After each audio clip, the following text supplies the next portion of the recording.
The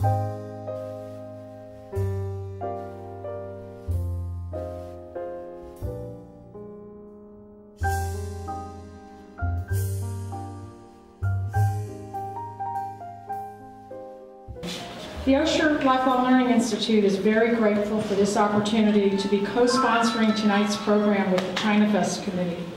The Osher Institute is a community of lifelong learners, all of them age 50 and over, and many of them are here tonight. We are pursuing academic and liberal arts study on the campus of the University of Richmond.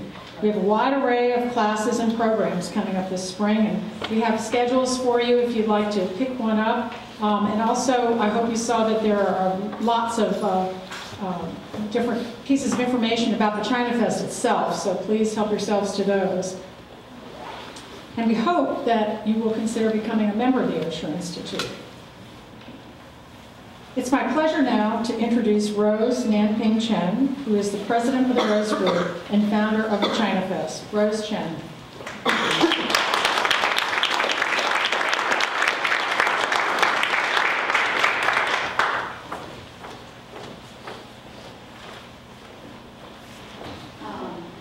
Thank you very much, Jane, for the fine introduction.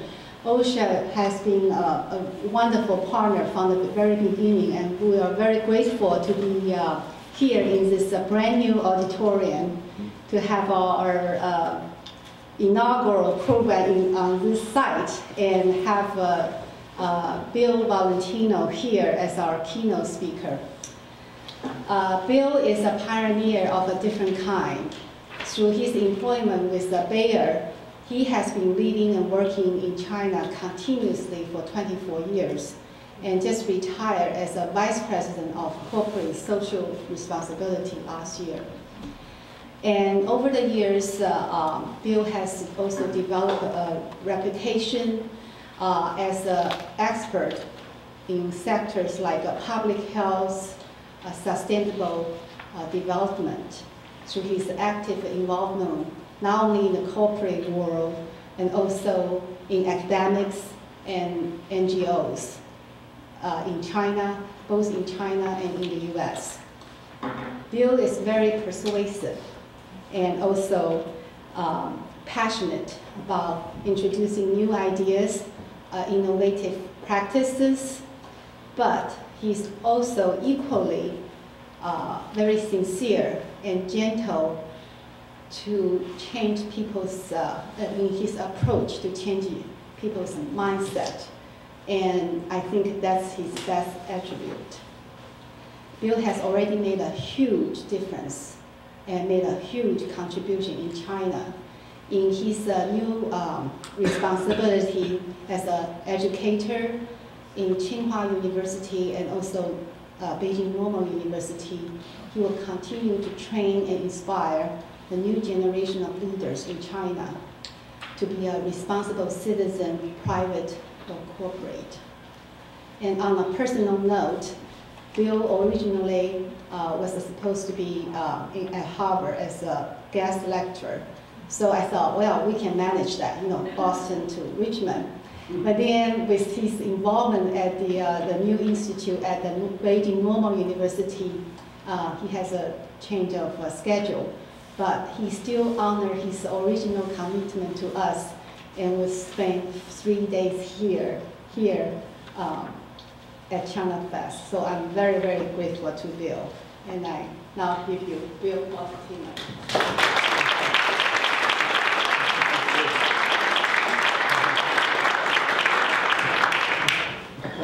Good evening, everybody, and Rose, thank you for the introduction and maybe too many kind words, but you know, in this topic, there's the words social responsibility, corporate social responsibility. This is the first time that I've come to Richmond, and the first time at the University of Richmond. And as I walk around the campus here, and I see all the names of different families and people on the buildings, and I hear some of the stories of how the contributions of individuals, of corporations, went into creating the university that I see today, which is incredible, which is with the leadership, with Osher, with things. And so I think of the idea of social responsibility, of people putting the resources, not just money, but it's also passion, it's also ideas, it's also what they have, and putting it in one place and looking at future generations.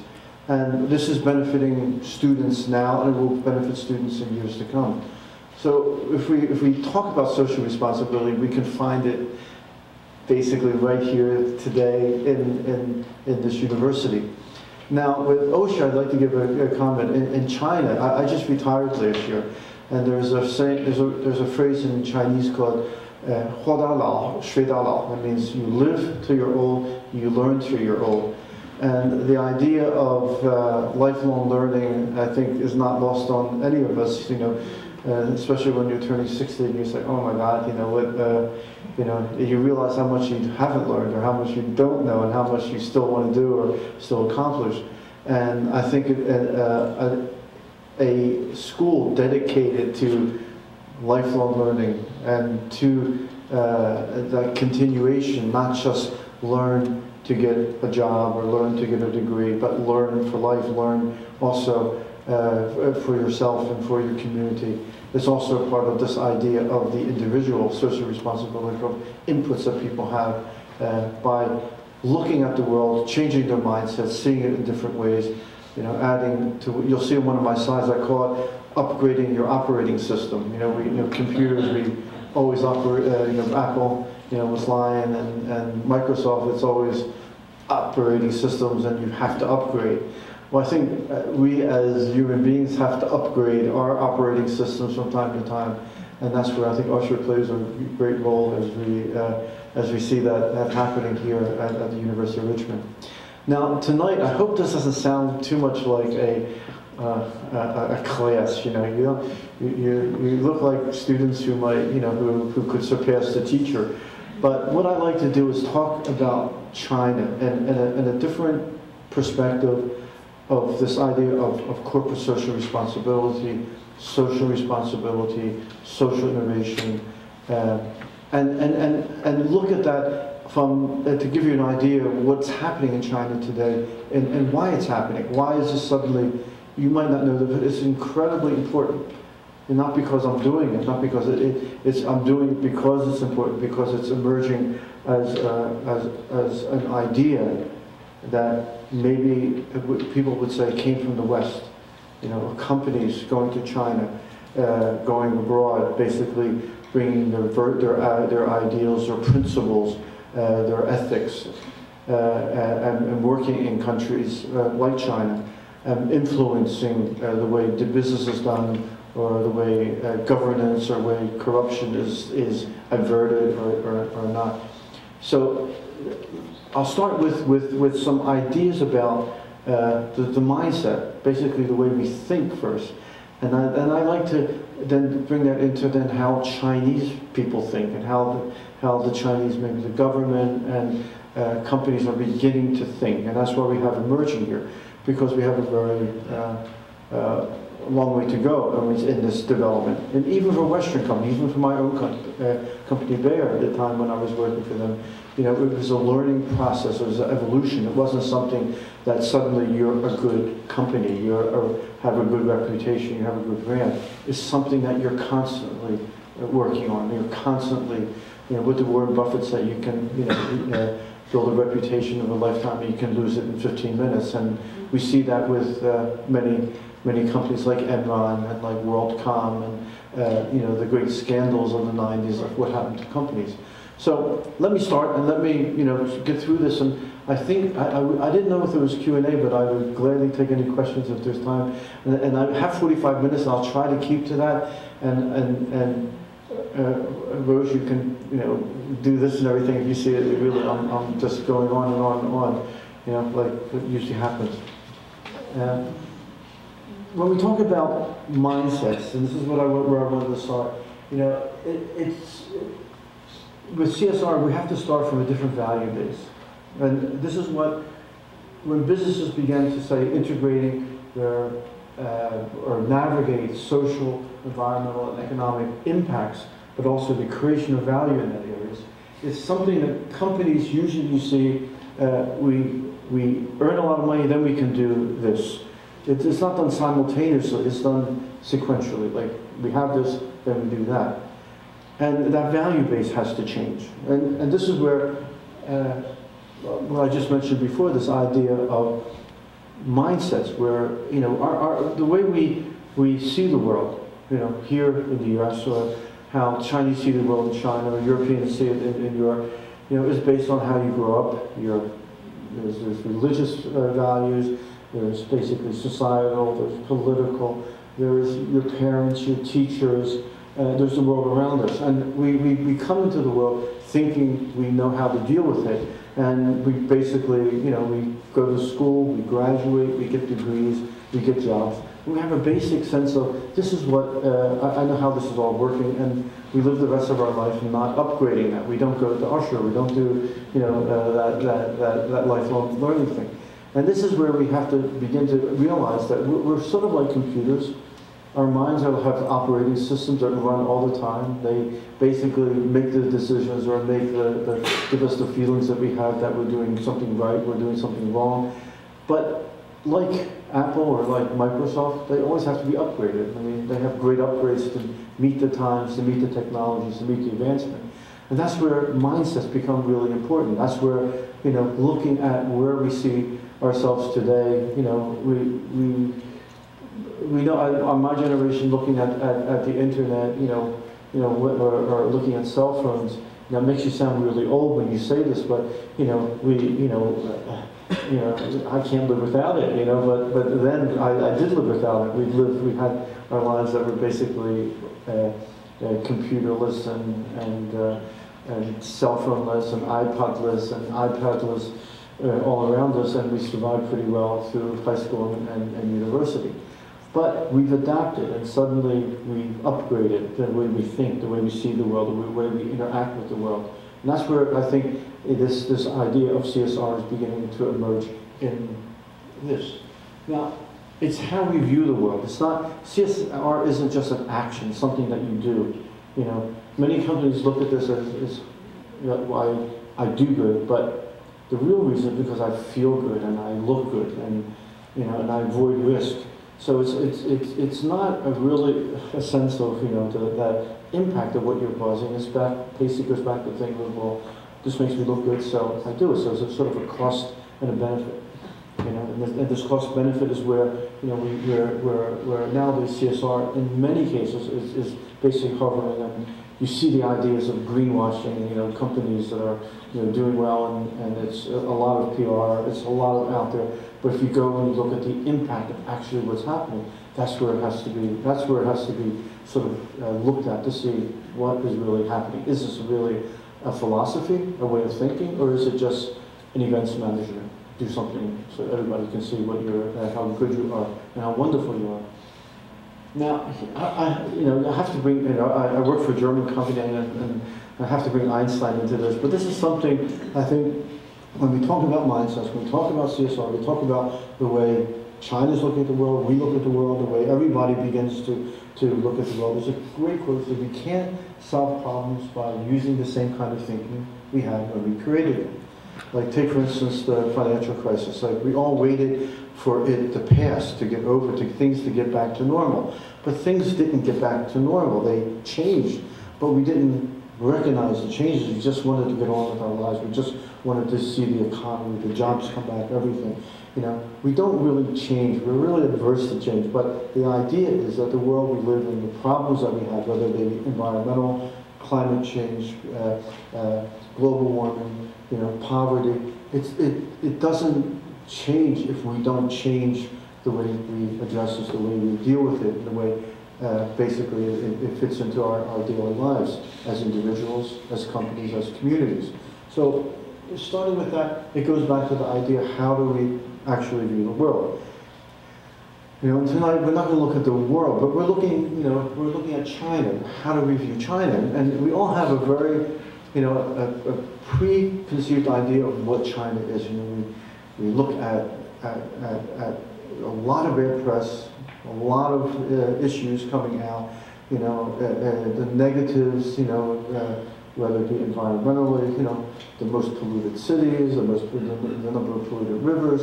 We look at basically human rights, and we say, oh, look how many journalists are in jail, look at that, And we begin to gloss over what's really happening. We look at it from our standpoint. We don't look at it from what's happening in China itself, and the great changes, and the great risks, and the great dangers that this country has in managing or in governing 1.3 billion people. So, we're not looking at it from the outside. But what we want to do tonight is probably look at China, how China views itself, how China views the world, and how it's looking at CSR. I'm going to talk more about CSR, but I want to give you a sense of how, how that is evolving, because this all plays a very big part in the way China perceives itself. And, how what's very important for China these days is how the rest of the world perceives it. But they need this sense of who they are, how they fit into the world, what their role, what they are becoming, what the economic power that they've achieved is, what is their responsibility. So we go back and maybe start at the very beginning of responsibility and thinking, okay, it's taking care of your duties, is it to your family, to your citizens, to your parents, to anything. It's, a very simple case from people all the way up to governments. It's, are you taking care of your duties? In China, you have this sense of the mandate of heaven. If you don't govern well, then you have no right to govern, because the next dynasty will come in. The Chinese are very aware of this, and there are duties to their citizens, duty to basically keep the country stable and functioning. Answering for your actions, okay? Yeah. What decisions you make today that are going to have an impact on future generations. And this is really important. And once again, on every level, we see this as being a great responsibility. Trustworthiness, you do what you say you're doing. It's not sort of flip-flopping all the time. But it's all about accountability, being accountable for your behavior. So if you see this as a general trend, and we see this in business, we see this in, well, we hope to see this in government, we hope to see this in our government and in any government, that they are accountable for their actions, and that this has a bigger picture behind it, not just the individuals that they're governing. So we have this, when it comes to responsibility, we have this social, individual, and corporate. And when we talk about individual, this is where both the social and the corporate begin, because individuals make up companies, individuals make up society. So we can't talk about social responsibility if we don't talk about, what's my responsibility here? What is my role in this? Each person in this audience, each person in the community is really working. It's not just somebody governing or legislating saying what you have to do. It's basically looking and saying, well, what role do I have? What impact? Am I just a small potato here? Am I a little peanut? Do I have no impact? Jane Goodall, I don't know who Jane Goodall is. She's the Jane Goodall Institute with chimpanzees, a primatologist, right? She runs an organization called Roots and Shoots, and I'm on her board in China. And she comes out and always says, everybody can make a difference. And she teaches this to children in 70 countries through Roots and Shoots. She says, everybody has a role, everybody has a responsibility, everybody can make a difference. And so we go back to the idea that the individual is key to this idea of what's happening, and also in China. And you'll see this as I begin to explain, how individuals also begin to play a part in this idea of an emerging social responsibility. So this idea of social responsibility, individual and corporate, is where we get this idea of sustainability. How do we act today that is going to protect or preserve the world that we have, or the stability that we have, or the systems that we create for future generations. We're not just thinking about ourselves. Our grandparents, probably the prosperity we have today came from generations before us. we can say we enjoy something because of people of having of our great-grandfather or great-grandmother, is everybody creating to what we have in America today. That's happening in China. If you look at the rapid change in society and prosperity there, you know, the future generation becomes a very much a concern of, for us in the present. Now, this idea of sustainability is once again, you know, we go back to this idea of stability. You know, how do you keep this thing rock solid, standing there, you know, like the Parthenon in Athens. You know, there's this really, you know, the pillars are there. You know, environment and social social development and economic development. And the funny thing is that when you take one of these things away, or two of them away, like this happened in China, and I'll show that in one of the following slides, that's not really a stable sort of structure. And the idea is keeping that structure stable. You have to keep them all strong. You just can't have one of them or two of them. It have to be all of them.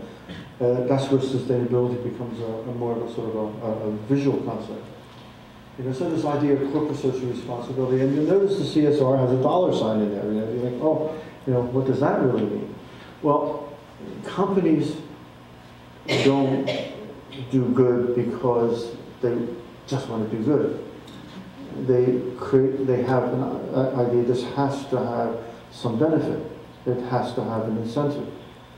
And economics is all about incentives. It's not, you know, sort of philanthropy, and it's not, you know, charity, and it's not feeling good and just looking good. It's about, you know, what are bottom line results. So that element is always a part of this sort of balancing act that you really need economics, but at the same time, how do you integrate that with creating social value and environmental value?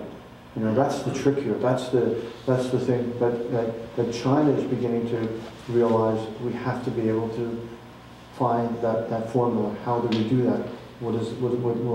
How will we keep that stability? You know, we talk about balance on balance sheets all the time. Very important for businesses. We talk about life-work balance in our daily lives. You know, we're talking about balance in a lot of things. When it comes to this idea of what's common good versus self-interest, you know, do we balance that? Do we, you know, as individuals or as societies? How about resources, needs and desires? You know, we have a tendency to have more needs and more desires than we have resources. You know, limited resources versus unlimited desires and needs. How do we balance that? This is what we're really talking about. This is what is beginning to come up in this discourse in China and everywhere, because it's basically, you know, how do we keep that balance here? You know, and we talk about profits versus people and planet. You know, what's the trade-off here? Do we have to trade off? Do we have to, you know, just make money and not worry about people and planet? You know, what did Milton Friedman say when he said it? When he looked at CSR, he says, the business of business is business. You know, it's making money. But is it just about making money? Is there value that is created beyond just bottom line that keeps businesses sustainable and keeps businesses operating? Is it just money? Is it just the annual report with all the good figures in there? Nowadays, everybody's asking for the Sustainable Development Report with the same weight and the same importance as an annual report, because maybe there you'll see the viability of a company, whether all the figures that they have in there are really true. What's behind those figures? You know, they've had the experience of Enron, great annual reports, but what happened very shortly after was absolutely shattered, basically because of their integrity and bad governance and basically bad business practice and bad management. So we have also work in life, ambition, integrity, self-interest, common good. You know, these are the things that businesses begin to look at. When we look at this whole gamut of different issues, from climate, air, energy, global warming. You know, the idea of a business or even a government, they say, well, why do we have to solve all these problems? Well, it's very simple. If you're in a corporate mindset, you say, well, these affect the way we do business. They affect our markets. They affect our bottom line. And if we don't deal with this, we're basically not working in the interest of shareholders or stakeholders. So it becomes, in some way, these issues become a part of this structure, because companies need to be look at the fact that, you know, sort of suddenly labor issues. 20 years ago, what happened to Nike? You know, shoes being made by children. What was the answer when suddenly this hit the headlines? They're not our factories, they're contracted factories. We don't own the factories that make these shoes that are using children to make it. The response of the market, of the consumers, were, but they are your shoes. You are the company that you keep. You are basically, you're not, it doesn't matter whether they're not your companies. They are making your shoes. So what you're putting into the market has that labor issue. Why do you think Walmart has their new religion, and especially in China, is supply chain integrity, supply chain management? They have to be able to account for where their products are being sourced, where the raw materials for the products are being sourced. You know, what are the labor conditions? Apple today is having, you know, and I'm an avid Apple user, but when it comes to supply chain and labor issues in China, they're in the headlines now as being basically very, very, very opaque in their practices in China. And this is coming home to roost. Is beginning to be, you know, something, an issue that they have to deal with very rapidly and very quickly. So we get back to this idea of balance once again. You know, how is this all, you know, figuring in? You know, if elephants can do this, I guess we companies can do it too. If I had to give you a picture of what CSR would be, I would take something typically from China, and this is what, if you've ever heard of the Chinese acrobats, and this is one of the acrobats. If you go to Beijing, if you go to Shanghai, you'll see a woman with all these glasses filled with colored water, balancing on her feet, on her head, on her hands, you know, and she doesn't, nothing drops, nothing can drop it. It is, you know, and she keeps everything up in the air. And this is my idea. If you label this as, you know, profits and growth, environmental issues, people and planet, government relations, stakeholders, integrity, production and supply chain management. These are things that companies have to do constantly.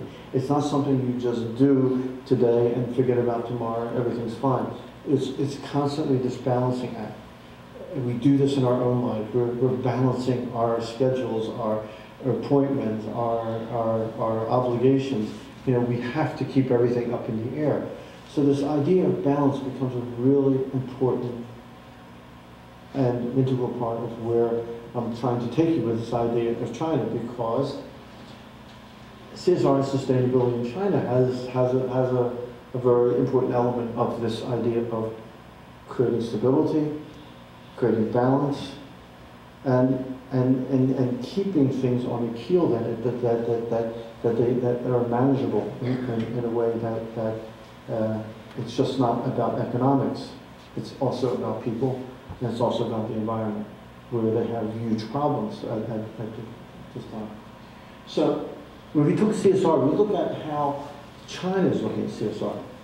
And we can see, you know, initially they were incredibly suspicious of CSR. This came back in 2001, 2002, with the Ministry of Commerce looked at this as a trade barrier, where companies were coming and saying, yes, we're talking about labor rights in Guangdong. They're looking at to destroy our manufacturing bases, you know, the things that are driving the economic growth here, and that suddenly changed, and it changed from a very simple reason, because it began to fill a gap, these development gaps, development needs, and it began to fill in the need to meet social objectives.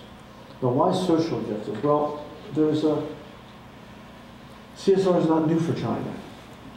You know, the socialist system, the communist system, cared for many years for everything. We heard the concept of an iron rice bowl, and what that basically, from cradle to grave, everything from healthcare to education.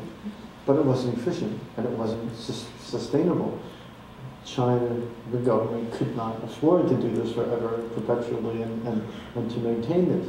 And so what happens when this mainstay to the party of social objectives, keeping people satisfied, keeping them, maintaining the mandate of heaven, it had to be shifted somewhere. So these social objectives got shifted to the private sector. Where is wealth created? Where is the ability to do this? And so the government began to see this is where, this is happening on a voluntary basis, but we have to begin to get our, we wouldn't say private sector in China, it's basically the state-owned sector, but they have to become responsible for society. It's not just the government. And it has to be, companies are also contributing to this development and these social objectives. So we see a shift here. Now, when Western companies, when companies like my former company Bayer went into China, CSR was to placate like these great concerns about human rights, about labor conditions, and the fact that they had joint ventures or had factories there, and it's still very much that. It focuses a lot on labor conditions, and basically, like we see with Apple right now, they became the focus of labor, very huge labor issues over the last 2 years with Foxconn, and now with their suppliers throughout China. So it became about ensuring compliance and about regulations and standards, and this is where this had a good effect on China, because somebody was regulating, somebody was monitoring, somebody was beginning to look at what was happening in companies, not just at large scales, state-owned, but also at the smaller ones. Whether local officials were really interested in making them responsible, I don't think. They wanted them to be money-making, economically viable, and create economic wealth for the regions and for the provinces or the villages or the counties where they were situated. But this is where the trend began to turn, looking at, why companies and why Western companies were looking at this. We talk about risk management a lot. This is where you hear this a lot in CSR. Now, initially in China, I'm talking mostly about Western companies now, it's focused on labor conditions and monitoring and these standards. But now it's shifting because of this government sort of focus, away from just, the government is responsible for everything. But we have to have a more collective approach to this, because we can't solve problems using the same thinking we had when they were created. So they're thinking, okay, what do we have to do? What do we have to change? And so now the objectives of CSR include education, healthcare, rural development, poverty reduction, and environmental protection. Now, the government in China has become a real critical factor in CSR. They want to increase the awareness among citizens, among companies, but majorly among companies in China. And they want to take it beyond just labor issues into the more social objectives, like I mentioned before. So the government becomes a vector, a catalyst, a vehicle to push this. But why?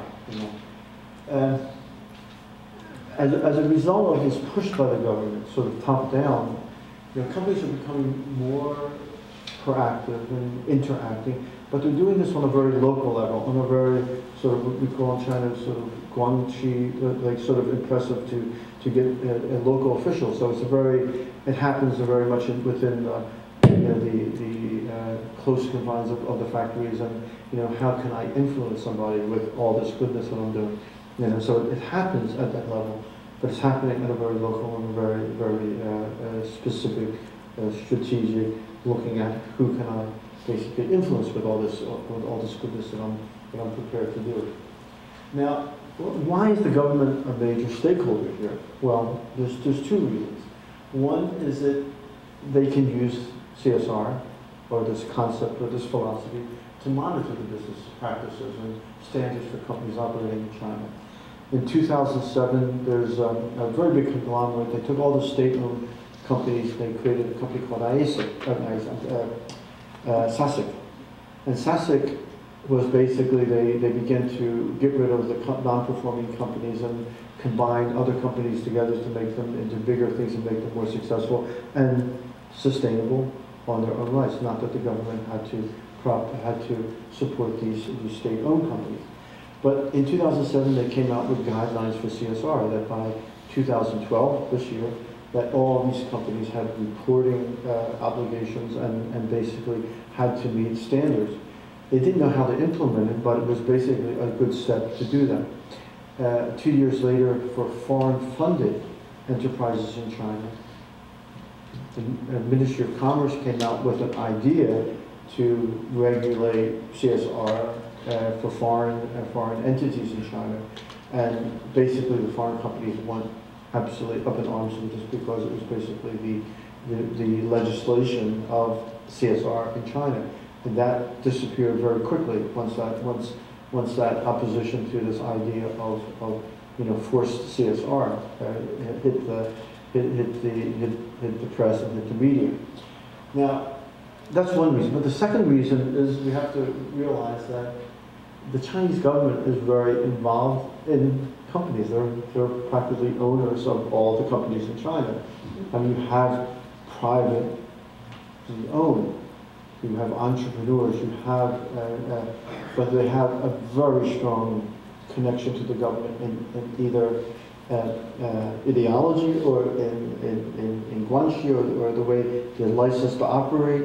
There's something there, but the majority of the companies are owned by the government. So here they're looking at their own companies and saying, well, we are the shareholders, we are the customers, we are the operators.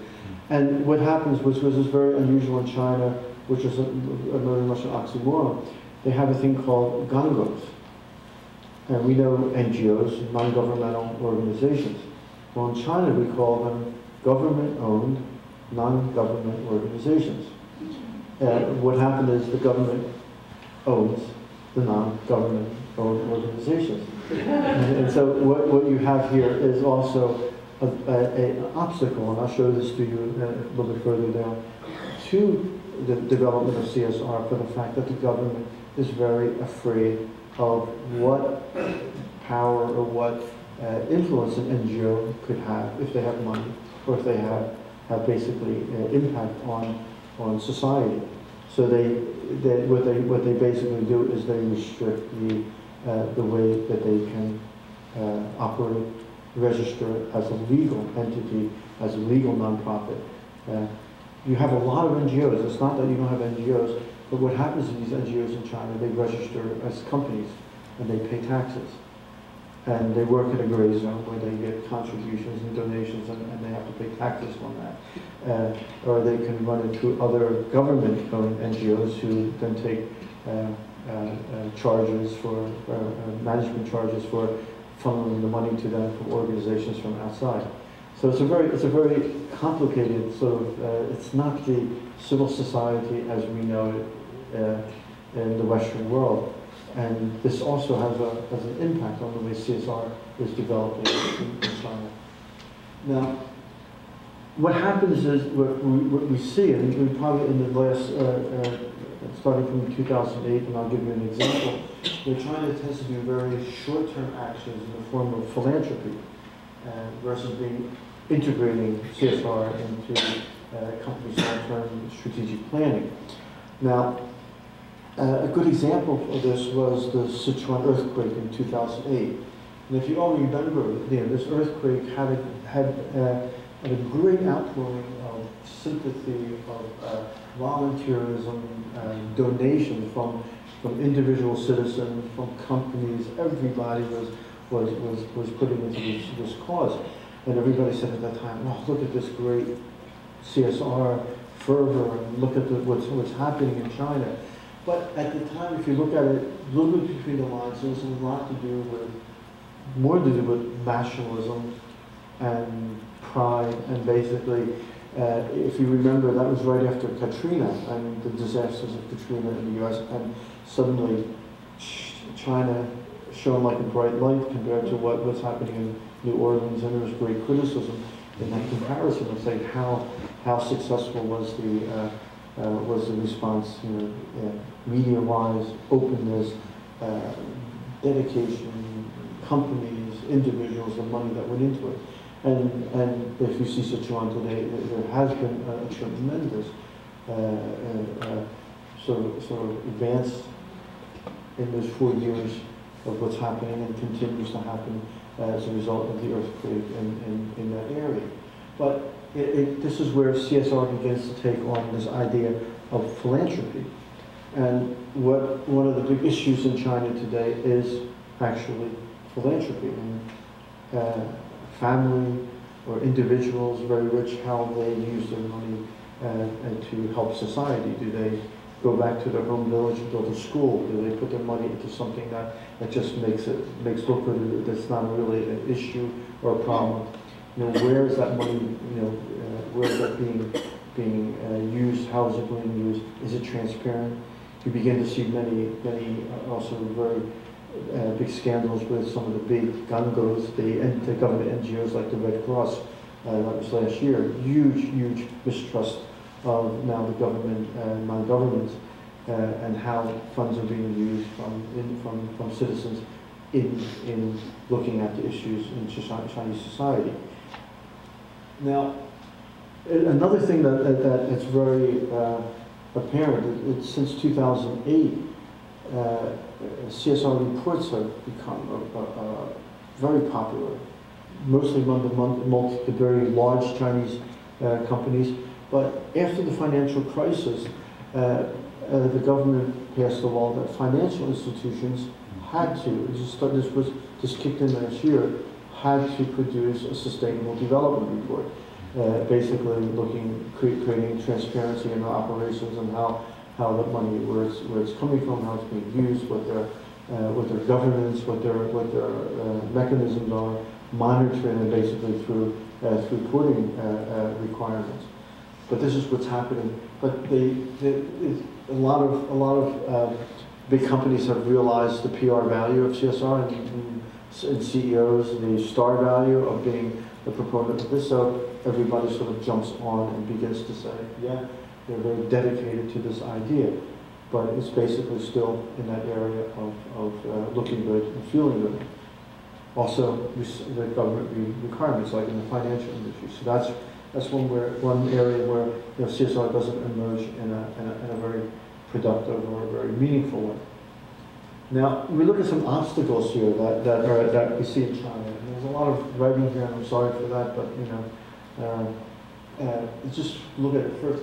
And I mentioned this already about the NGOs. The regulatory framework is that the government is the main enabler of CSR through its basic legislation that stimulates the evolution of civil society. Well, they don't stimulate the evolution of civil society, so that's the obstacle, that's the problem, that's what's happening.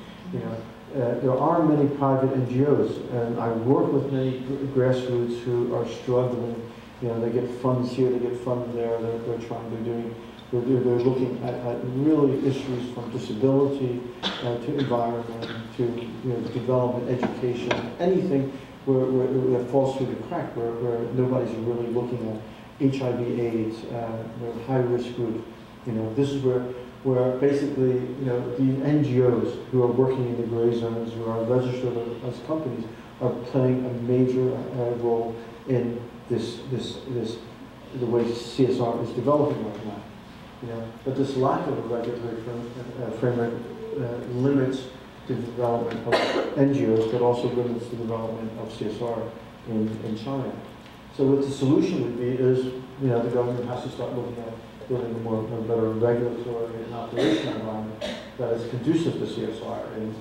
And one of the things that everybody talks about is, tax incentives. There are no tax incentives for doing something good in China. There are very few NGOs that can offer a tax incentive to a company. So everybody is basically feeling they're doing charity. There's no incentive. And when we talk about economics, there's no benefit. So, do companies want to do this, or do they have an incentive to do it? No. That's one of the larger issues. Now, the underdevelopment in Asia basically hinders the evolution of CSR initiatives, but it limits the development of a strong local workforce or talent to do this. It's basically what you see happening in a lot of companies that, it is, let's take somebody from the marketing department, they can create a good event, it's going to make us look good and make us sell more products. So it goes into communications or government relations or something like that. The purpose, the reason for it is basically purely social marketing or cause marketing or something, and they have no money there to really fulfill this. So the solution is, looking at the talent pool for CSR, to create basically a discipline or a profession out of this, because it does not exist as this. A lot of people do it, but they don't know that they really have a future doing this, or whether this is something that is really viable. This is one of the things we mentioned in the introduction at Beijing Normal University, where we've just created a Masters of Public Administration program for social responsibility to actually do this. And the idea is that you create over a number of years now an infrastructure of people who work in government, who work in civil society, who work in the business sector, private sector. And they begin to talk the same language. They begin to collaborate, to cooperate. And the future is all about collaboration. It's not everybody working in their silo. And this is where we see that pool of talent coming up and beginning to gradually change the mindsets, or upgrading the operating system of people who work in this sector and able to affect change. The last one becomes about consumers themselves, which is really important. CSR has evolved not as a response to consumer demands. It's basically more the government. There's no pressure from the market up to now. But suddenly what's emerging, and this is what is the public with food scandals, food safety issues, basically with a lot of products being sold, being cheated, fakes and everything. This is beginning to emerge as an issue where the consumers are beginning to realize that we have a voice. And not just consumers, but also citizens are realizing that they have a voice. I mentioned before about the embassy. The U.S. Embassy in December monitored the air index in Beijing, and the pollution was absolutely horrific, right? And they publish this every day. And this went onto somebody's blog, and suddenly it hit very big because the Chinese government issued numbers that were much different than that.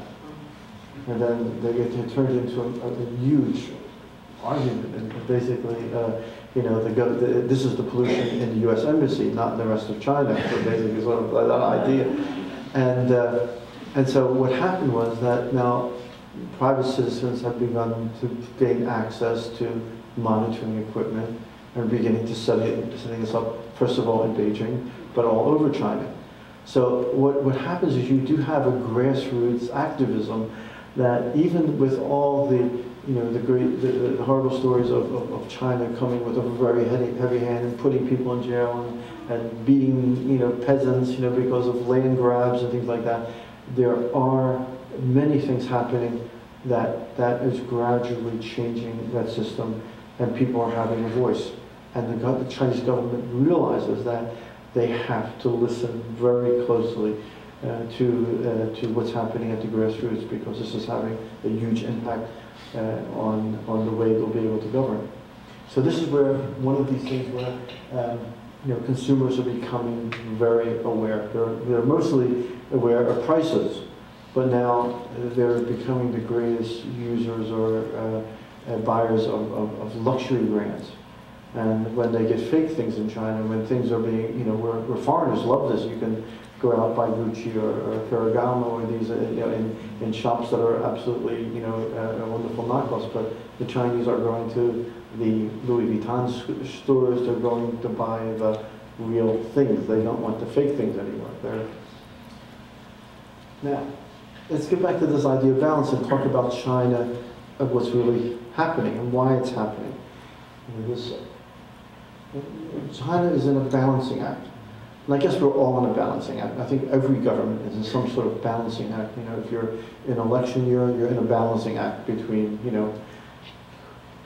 who's going to elect me, who's not, who's going to obstruct that election, or, But in China, they have a major, constantly balancing act going on. And this idea of balance, it goes back once again into this Confucian idea of harmony, of balancing things. It's a struggle for order and harmony. And this has centuries of tradition in China, and how this, in the mindset that China has. And even though Confucianism was basically discredited for many years during the Cultural Revolution, it's made a major comeback. It's filling a spiritual void that has been missing in China. And it's coming in a way that, there's some sense of something bigger than us, something, more spiritual to life, not just the party, not just our ideology. And this is where this is emerging, and Confucianism has hit big time. And, TV shows, TV personalities, and centered around Confucianism. But China hasn't been balancing very well over the last 30 years. 30 years of incredible economic growth, and 30 years of incredible neglect of social and environmental development. So where is the balance? Where is that, where are the dangers? They have had to pay huge costs. What are those costs? Well, in terms of people, you have widened income gaps between coastal areas and central areas, the urban and the rural. You go down this list, there's unemployment, there's poverty, there's corruption, poor labor conditions, inadequate healthcare system.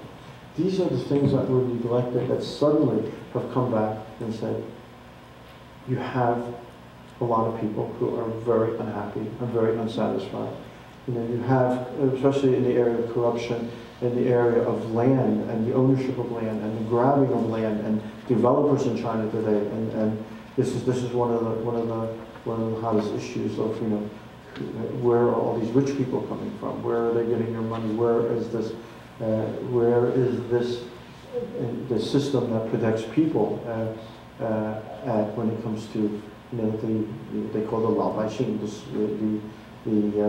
the common citizen.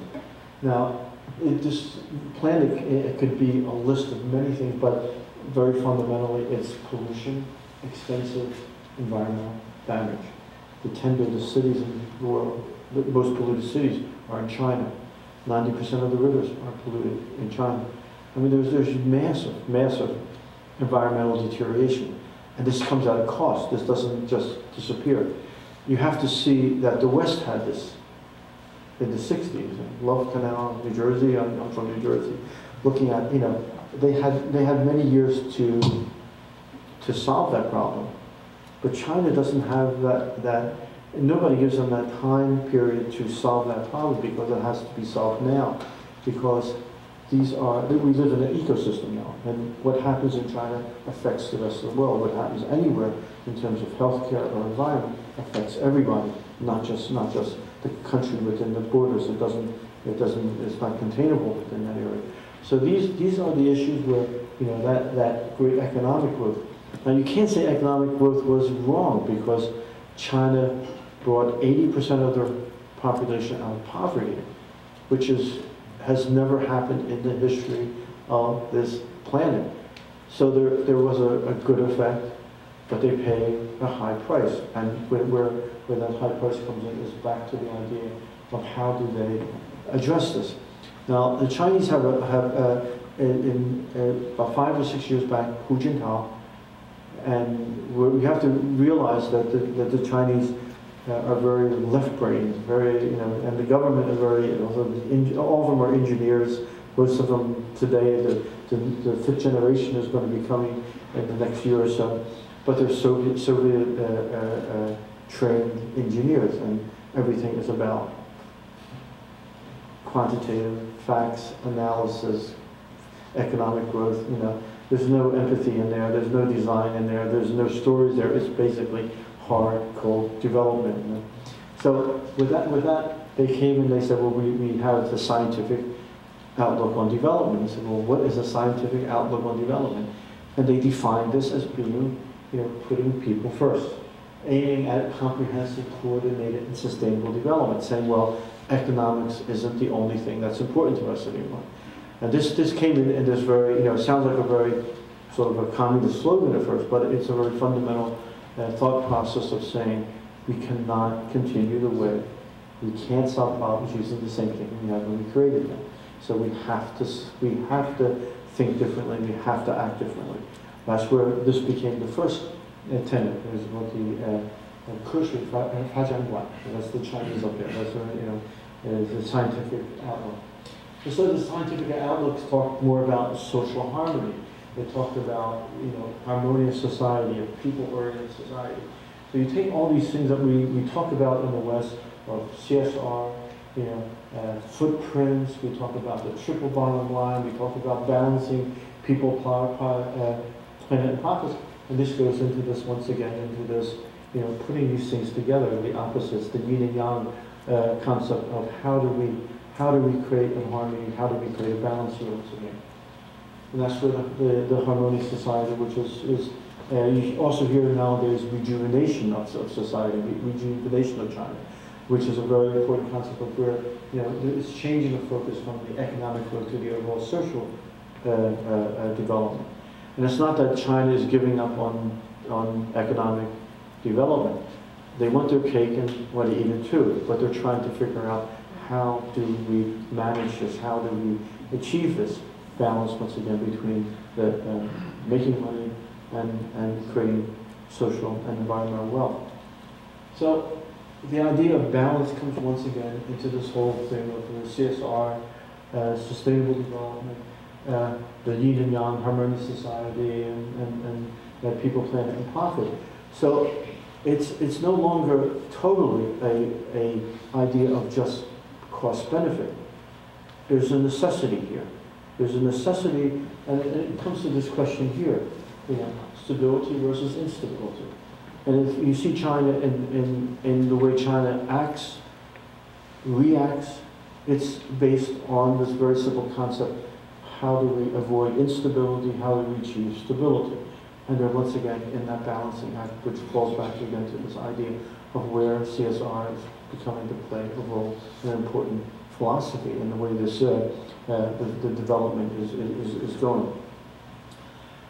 So I just wrote down some conclusions from all this. This is the last slide, so you can, you know, my God, you know, I think I didn't even time myself and Rose didn't go like that today, so I'm hoping, you know, I'm in time here. But we have to realize that Chinese CSR is not replicating Western CSR, you know, but it will continue to evolve with its special characteristics.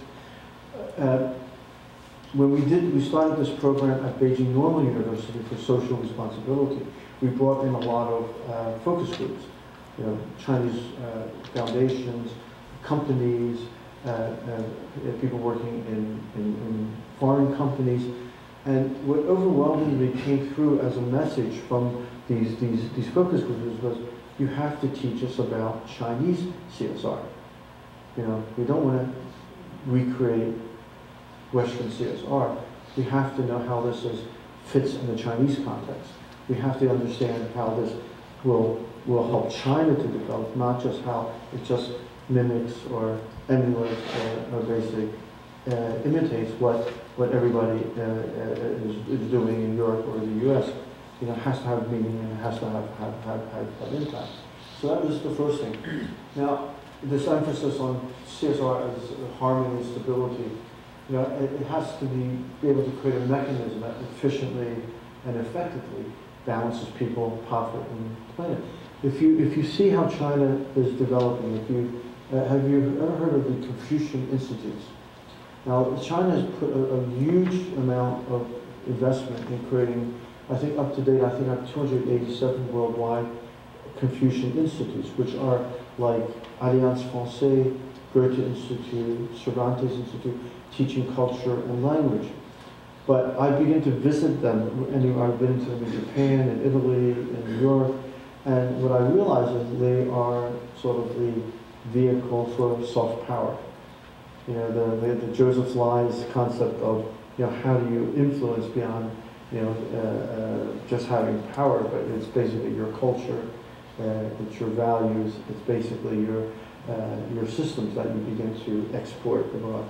And China is beginning to realize that this is a part, it's not just economics for them, it's also what, as they expand, they mergers and acquisitions, they are in Africa, the big grab for natural resources, the great competition for hearts and minds of Africans and Southeast Asians, or the Mongolians, you know, for supplying the raw materials for their economic growth.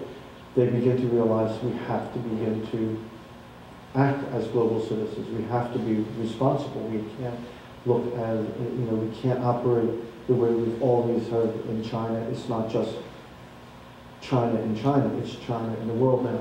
So this is the next thing where that idea of harmony and stability and balance becomes something very Chinese, because it has that yin-yang sort of Confucian base, and China can take leadership, and they might or might not, but they're beginning to realize that they have a potential to take leadership in this area of what they call sometimes creating a more harmonious world, not just a harmonious society. Now, what I see on the ground in China in terms of CSR is there's a great challenge in training and developing professional CSR staff. Not just the PR companies that are giving turnkey events. You know, companies begin to realize that they integrate it strategically into their operation. They begin to create programs that have long-term sort of perspectives and outcomes, not just a one-off. And you know, they make a headline. Everybody says, "Oh, you're a wonderful CSR company. You get an award." It's not about the awards. It's not about the headline. It's really about what your thinking is and your strategic intent and the impacts that you cause. The last thing is the regulatory and operational environment. And this is where it has to be something that's conducive to this. And I think China, and having been there 25 years and seen how it develops, it moves forward, it moves backwards, it tries things, it tests them, they work, they go a little bit further. If it doesn't, they go backwards again. Go back to the drawing board. They're not in a hurry. They don't see the need to make this, you know, I have to have a solution. You know, everything is not solution based. It's basically, I need a viable solution, impact, something that's going to be long term and not just to fill in a gap somewhere.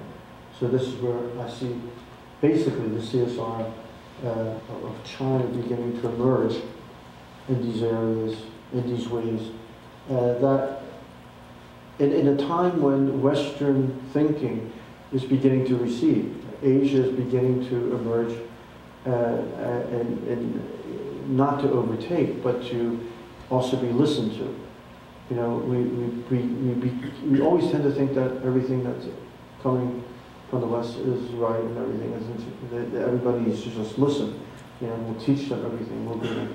But we're learning ourselves, you know, through a financial crisis of how China can also save the world, or save, you know, us to a great extent in terms of a great financial collapse, of how their system basically got us through an incredibly bad time. So we need to realize that there's a great collaborative effort going on here in creating a better world, not just individual countries prospering and doing well, because they can't prosper on their own. They can't, the ecosystem, we're all part of it. We have to see the interconnectedness.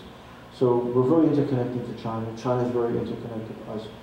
We realize that sometimes we don't act like that, but I think in the long run we'll have that realization that you know, our future, our sustainability, our future generations are depending on how we collaborate today, how we work together today, how we take these ideas like CSR, sustainable development, social innovation, even the idea of entrepreneurship, social entrepreneurship is beginning to come out of these roots as solutions or as ways, as mechanisms that will maybe solve some of the bigger problems that we have, and hope maybe eradicate some of the things that are really causing disharmony and unbalance in the world today.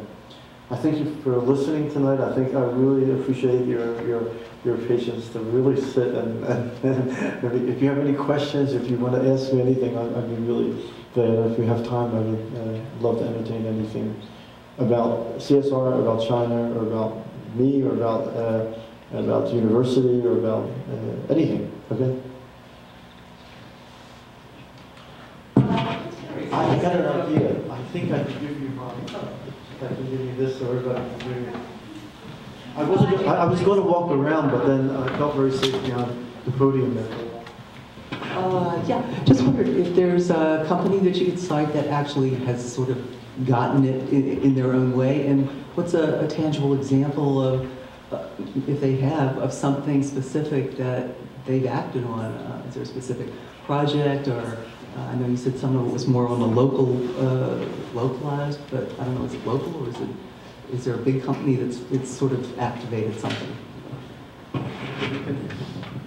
First look at foreign companies, and some of my heroes. I look at IBM. I look at Cisco in China. This is in China, from programs that I see, in education, looking at supply chain. One thing that impresses me greatly is IBM. They have a thing called the Service Corps, which is worldwide, which is also operating in China, where they have employees come and work in communities to solve problems.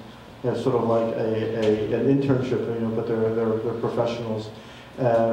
You see in the environment or in the supply chain. Everybody would probably differ on the fact that Walmart becomes a hero, but they have done tremendous good in terms of creating ethical supply chains in China.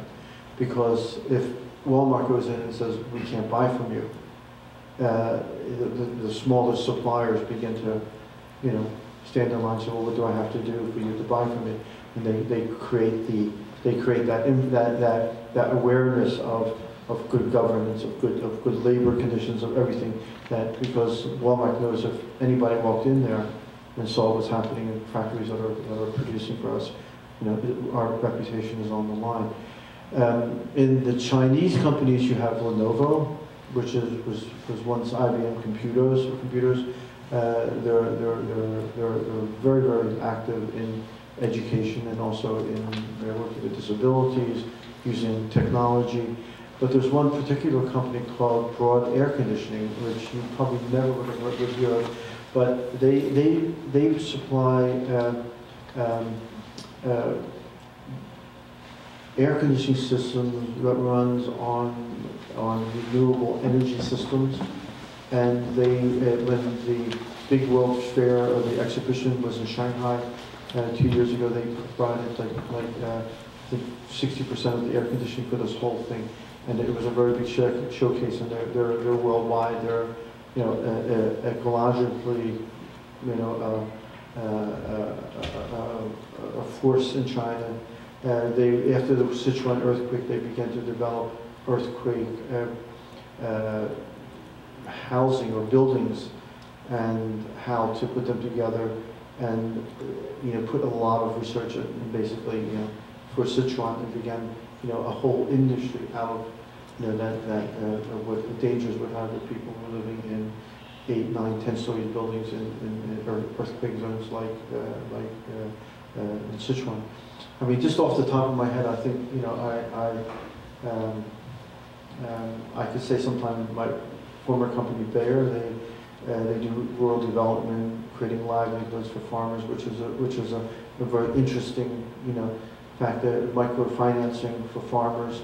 And even when I started doing this for Bayer, the question came from top management, we're not a bank, why are we giving loans to farmers? Well, then you have to connect the dots for companies sometimes. You say, well, what is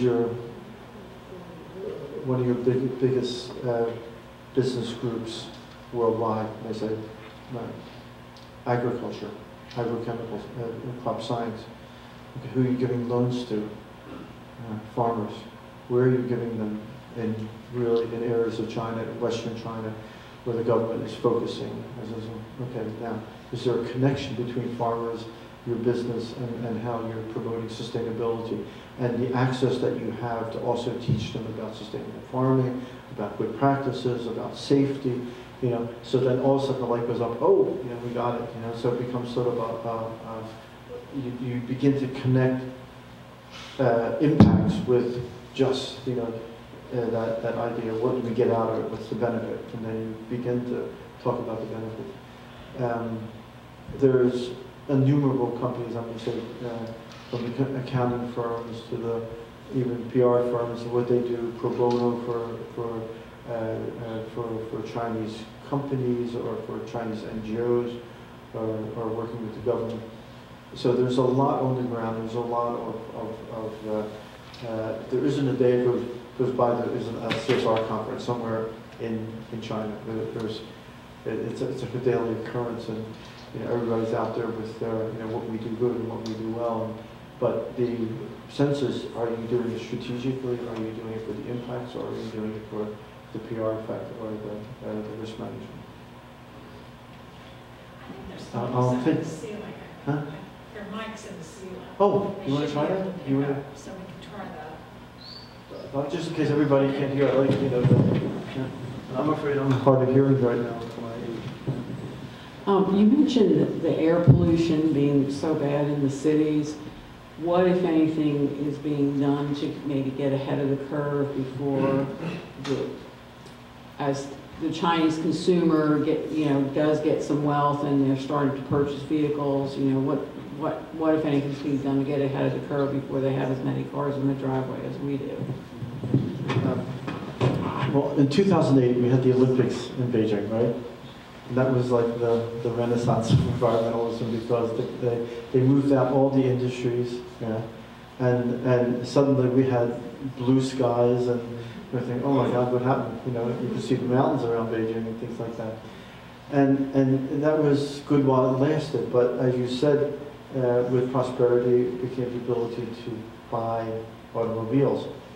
And Beijing is in sort of in a basin that when pollution gets in there, it just sticks in there. It's really, you have to wait for the winds from the Gobi Desert to come down and just blow everything out. Then suddenly you have blue skies and mountains and everything. And that does happen. That does happen several times this year. But just recently, we really had like 2 weeks of really bad pollution. And you say, how does the government deal with that? Well, they have measures like restricting car access to the city. Certain days, certain car numbers can't drive. But that's cosmetic. That's very, it's not. We're not seeing, but the industries are moving out, and there's still coal burning in parts of Beijing in households in winter, so that adds to it. Not as much as before. It has definitely gotten better. But you have to realize that in the past, they never published the air index figures for Beijing. It's just until recently where they began to do this. And they were forced by the public to say, come clean, what are we breathing here? And there is a lot of issues with expat families bringing their children, asthma. That's the main reason why families have to leave, because of the children suffering from asthma under this condition. How will they solve it? Oh, I wish I could go in and give them a solution for that. I mean, there's a tremendous amount of alternative energy sources that are developed in China, from wind to solar. And that's developing rapidly, but not so much in the urban areas. That might be one way to stem that, but probably restricting more automobile access would probably begin to change to reverse that. There's a here in the U.S., we're very familiar with conversation and policy. Here in the U.S., we're very familiar with the challenges of having these huge deficits, and China has a huge surplus. How do corporations and the Chinese government officials view that surplus? Is that something that, how would they use that surplus to benefit China? I can't give you a quantitative sort of explanation, but from what is coming out of sort of companies, American companies, companies are earning money in China. They're going there, they're manufacturing. A lot of the value that's being exported back to the U.S. are coming from American companies, because the most successful manufacturers and sort of successful companies operating are the companies that have established their operations there and begin to export from China. My former company, chemical company, they set up all their for polyurethane and for plastics for the automobile industry. They transfer everything from Germany to China. Now that base becomes China, and when there's exports are counted in that, so you have this, it looks really very bad. I think the real thing that irks everybody is the fact that jobs, in the manufacturing sector are seemingly going to China. But you have to also look there behind the scenes that even China is losing that base to Vietnam, to Indonesia, to Cambodia now, because the wages in China are going up tremendously, and the standard of living, the cost of living. Now, I just, the dollar, the renminbi is appreciating, and sometimes I went to a Starbucks the other day, and I'm buying a cappuccino, and suddenly I realize I'm paying $5 for a cappuccino. And I say, oh, I'm paying $5. This is expensive. Like it's like a sort of a shock in the sense of, okay, but you have to, in relation to you have renminbi, or you're earning renminbi, so these are renminbi. The price didn't change at all. But the thought process of, what am I paying for this now? Or I come back to the States and I say, that's cheap. In China, like before, I used to always say, China's cheap, China's cheap, China's cheap, and suddenly, China's expensive, and that's, there's a shift going there. The same with this, with balance of trade, the undervalued RMB. There's the arguments back and forth. This would do a rapid sort of readjustment, would do more harm to the world economy than to let it gradually, and the Chinese have done it gradually. The Chinese will act in their own interests, in their own context. They will not, and no matter what the situation or whatever pressure it is, they are honestly saying, we don't believe this is in our best interest, as we would say, it's not in our own national interest. So there's the idea of national interest we need to play off against each other. But that great manufacturing base that's causing that deficit is shifting. Exports to China are becoming cheaper. So it's not an immediate sort of silver bullet that's going to change everything, but it is changing, and I think we'll see this over time. The great fears of China, of stealing jobs and basically of the trade deficit, of basically stealing our money, and China is the biggest investor in the U.S. They're the ones who are financiers. So there's also they need the U.S. and the U.S. needs them. So there's just always probably this sort of love-hate, between partners that just that continually just goes back and forth. but they have to be able to work together. That's the bottom line here. Have I worn everybody out? Okay. I guess I'll give it back to you. Okay, Jane, thanks a lot. I would say, lifelong learning, you should talk to Jane at some point and get involved in this, because I think everybody should always, take another step and learn something new. Old dogs learning new tricks, it's possible, right? Thank you so much.